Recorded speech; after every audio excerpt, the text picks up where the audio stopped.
Lord be with you. And with your spirit. A reading from the Holy Gospel according to Matthew. Glory to you, O Lord. The 11 disciples made their way to Galilee, to the mountain to which Jesus had summoned them. At the sight of him, those who had entertained doubts fell down in homage.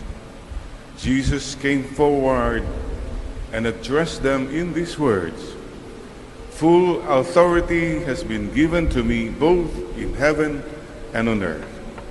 Go, therefore, make disciples of all the nations. Baptize them in the name of the Father, and of the Son, and of the Holy Spirit.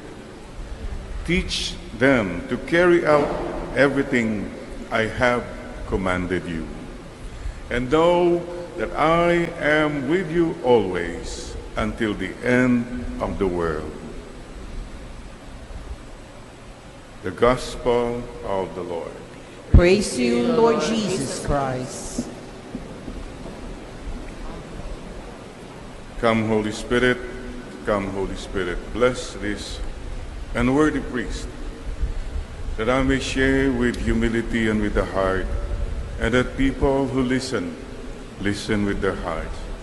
Come, Holy Spirit, come. Sisters and brothers, happy to be back after 2 Sundays. And when I prayed at the beginning of the Mass, I said, Father, Son, and Holy Spirit, salamat po, nakabalik po. Because anything could have happened in a long trip like that. At salamat po, Lord, Father, Son, and Spirit, buhay pa ako ngayong umaga. And Father, Son, and Holy Spirit, reporting for duty. Sana po lahat tayo have that mindset palagi na we have a master. Kung mayroon kang master sa buhay mo, hindi ka mayabang, hindi ka matapang, hindi ka masungit. Kasi you are reporting to someone bigger than you. And that's someone who loves you. Wow! Ang daming nangyari. Many changes. When I left, we were all abaniko at mga mainit mga ulo. Mainit. Now, pleasant, malamig-lamig na, maulan-ulan pa. The weather has changed. What else has changed? Tignan mo ngayon katabi mo, may nagbago ba sa kanya? Na bago ba yung kilay mo? Bago ba yung eyelashes mo? Yan. People change. Things change. But one thing never changes. The love of God never changes. Ang pagmamahal po ng Ama, Anak at Espiritu, hindi po nagbabago yan. Today, we thank God, Father, Son, and Spirit. At be confident, kapatid, ano mang pinagdadaanan mo, basta, mahal ka ng Panginoon. I hope you hold on to that. Don't get disrupted what happens around you. As long as the trunk is firm, don't worry about the branches swaying in the wind. Basta matatag po. And this is what we'd like to say today. Thank you. The Father, Son, and Spirit loves you. Paki-bless mo ngayon katabi mo. The Father, Son, and Spirit love you. At sabi mo sa katabi mo, mahal ka ng Ama, Anak, at Espiritu Santo. Todo-todo, walang pagbabago. Pati ang pusa, paano napitay pusa dito? Umahagap din ng pagmamahal ng ating Panginoon. Mga kapatid, please don't forget, yun lang po ang kapitan natin. And mayroon nga pong wedding anniversary ng isang elderly couple. Medyo matanda na sila. Sabi ni husband, my dear wife, my love for you is tried and true. Eh, yung misis medyo mahinang pandinig. Yeah, I'm tired of you too, sabi niya. Ay. The Lord does not get tired of us. That's amazing. We get tired of ourselves. We get tired of other people. But God continues to love us. That's the nature of God. Sana po, we pray in this Mass, na sana mas panatag po sana ang ating journey of loving. Kasi marami sa atin, konting pundi lang, napundi na, wala na yung loving. Meron ka lang hindi napagbigyan, wala na yung loving. Very, very fragile way of loving. The Trinity way of loving is solid. Sana po, sa family natin, mas solid. Yung mga malilit na bagay, huwag na natin masyadong patulan.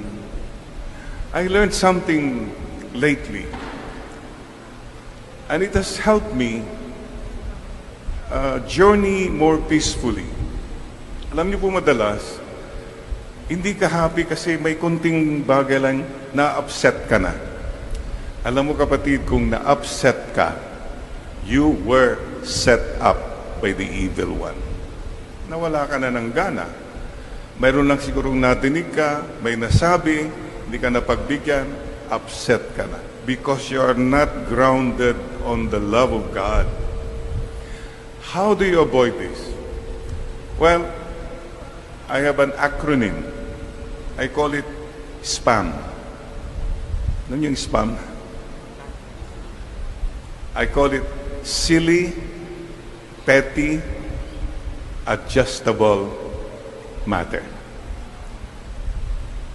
Many times, yung mga na-upset ka, hindi naman talaga importante. It's a silly matter. It's a petty matter. Pwede namang i-adjust yan eh. Kaya lang ikaw, nag-focus ka na doon, kaya upset ka na naman. Alam yung gawin niyo si spam, di ba? Spam, dinidelete, o kaya dinidisregard. Watch out. Ano yung madalas na pinoproblema mo o nang babagabag sa'yo? Are they really essential matters? Baka spam lang yan. Treat them as spam. Yung mga negative na tao, spam mo sila. Why should you be affected by negative people? Ano man ang gawin mo, nandiyan pa rin sila. So, treat them as spam. Silly, petty, adjustable material. Mga kapatid, pakicheck mo nga yung mga spam sa buhay mo. Huwag mong patulan lahat. That's what I'm saying. Choose your battles. I keep saying, I'm 70 years old. Pipiliin ko na yung papatulan kong problema. I cannot handle all problems. I'll just choose what is important. I don't waste my time anymore feeling bad, feeling hurt. What for? So, dismiss. Do you get what I'm trying to say, mga kapatid? Pakicheck mo nga, ito, spam to. Hindi na to, spam na yan. It means, it's that. Maybe it's important, but it's not something that will destroy my peace, that will make me forget my blessings. Ang dami kang blessings, hindi mo na nakikita kasi yung mga maliliit na bagay, yan ang pinapatulan mo. What's the biggest blessing we have? We're still alive. Isn't that the greatest blessing? Oh, may mga nagmamahal sa'yo. So, kung ini-spam mo pala, mas maganda kasi yung relo niya, spam. Silly, petty, adjustable material. Ano pong kabaliktaran ng spam? I call it gem. Focus on the gems you have. These are God encounter moments. These are God encounter matters. The life of your loved one is a gem. Yung nakapag-usap kayo ng masinsinan, that's a gem. Nakapaglakad ka and enjoyed the sunrise and the sunset, that's a gem. Ito po mga importante. Alam niyo po, kasi ang buhay kasi parang life. Basta what is important is yung mahalaga. And remember this, wherever you are there. And God, Father, Son, and Spirit are there. Mga kapatid, focus on the Lord, not on the low. What's making you miserable right now? Sige nga. Is that a spam or a gem? You decide. If you treat it as a spam, you're free. Hindi ka na maapekta. If you treat it as a gem, it's your choice. I hope palagi mong i-focus sa mga gems ang buhay mo. Worry not about the branches swinging in the wind as long as the trunk is firm. Ito po ang hinihingi ko sa Trinity. Tayong lahat sana, we focus more on the gems of our lives, not on the spans of our life. And you know, mga kapatid, we all have a mandate. Baka nakalimutan natin, nakafocus ka sa mga kung anong spam, ano-anong spam. Nakalimutan mo yung mandate to go to the whole world to bring God the good news. Question. Today you ask yourself, we ask ourselves, what have I done to make God known? Naipakilala ko na ba si Lord sa ibang tao? Don't go far. Start in your home. Have you brought the children closer to God? Have you brought your husband, your wife, closer to God? Have you brought your helpers, drivers, your workers, your friends closer to God? Ito pong mga gems ang dapat natin finofocus. Sana at the end of our life, you will face God, Father, Son, and Spirit and say, reporting for duty, Lord, I did my best na naipakilala ko po kayo sa ibang tao. You have made God known. Ang problema marami sa atin, you make yourself known. Palagi mong sarili mo ang pinapakilala mo. What for? If you have not made God known to others. He must increase, I must decrease. By the way, Trinitarian ba ang home ninyo? The Father, Son, and Spirit, are they with you? What's a Trinitarian home? I call it CAP, C-A-P. It's a home where there is C, communication. Nag-uusap ba kayo? Nagkakasama ba kayo? Nagkikita ba kayo? At kung nagkakasama naman kayo, anong quality? Nandyan lang kayo, naggaganunan. Do you tell one another how you feel? You tell one another your hurts, your hopes, your dreams. Communication, kailangan po yan. Talk, listen, and understand. Please learn to establish that. Kung wala pong communication, wala pong Trinitarian home. Even a community that stops communicating with each other, nawawala po yung Trinitarian home.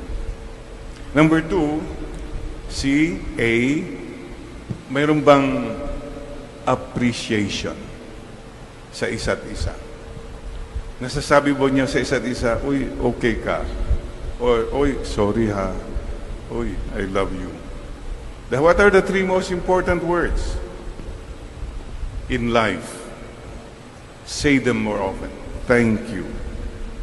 I'm sorry. And I love you. Shall we say that now? Thank you. Sorry. I love you. Let's all tell the Father, Son, and Spirit now. Lord, Father, Son, and Spirit, thank you. Sorry.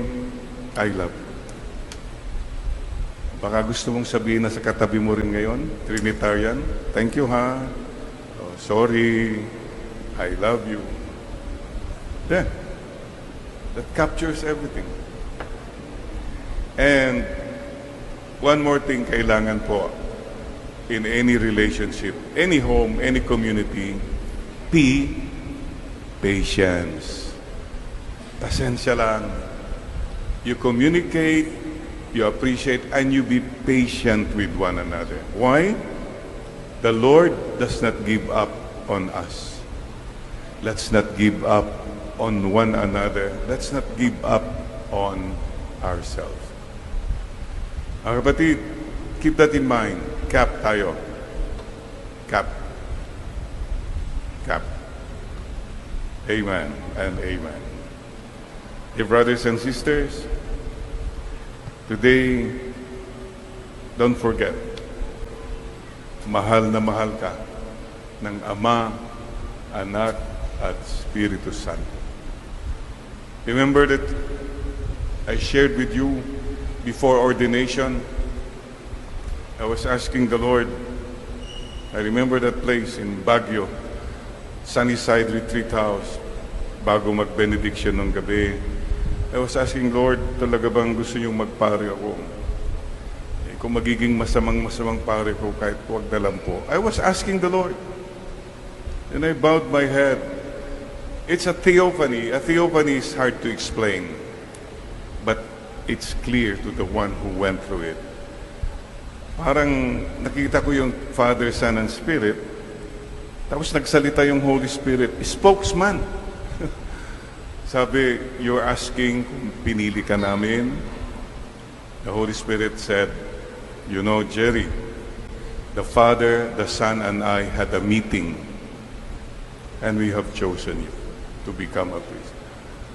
Wow! Pinagmimitingan ka pala ng Father, Son, and Holy Spirit. That hit me. Who am I? Kapatid, don't you know na pinagmimitingan ka ni Lord, Father, Son, and Spirit, ano man pinagdadaanan mo? Right now, siguro the Father, Son, and Spirit are saying, oh, medyo nawawalan na siya ng gana.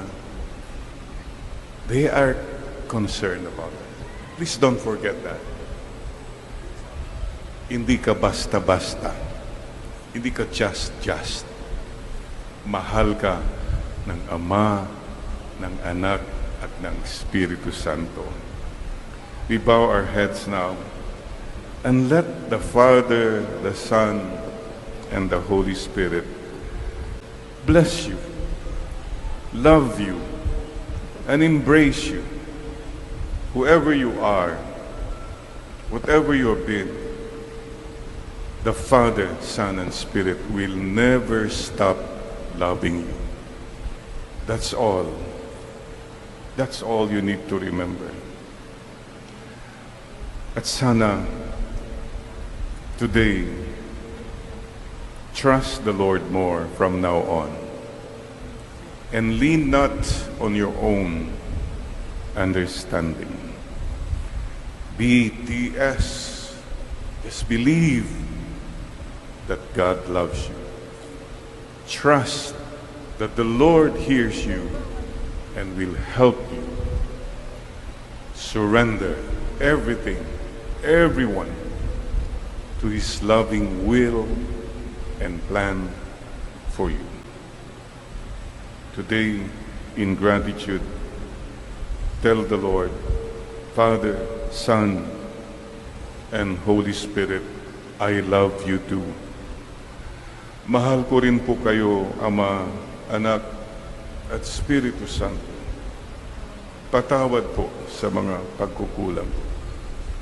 And Father, Son, and Holy Spirit, the rest of my life, the best of my life, I will delete the spams.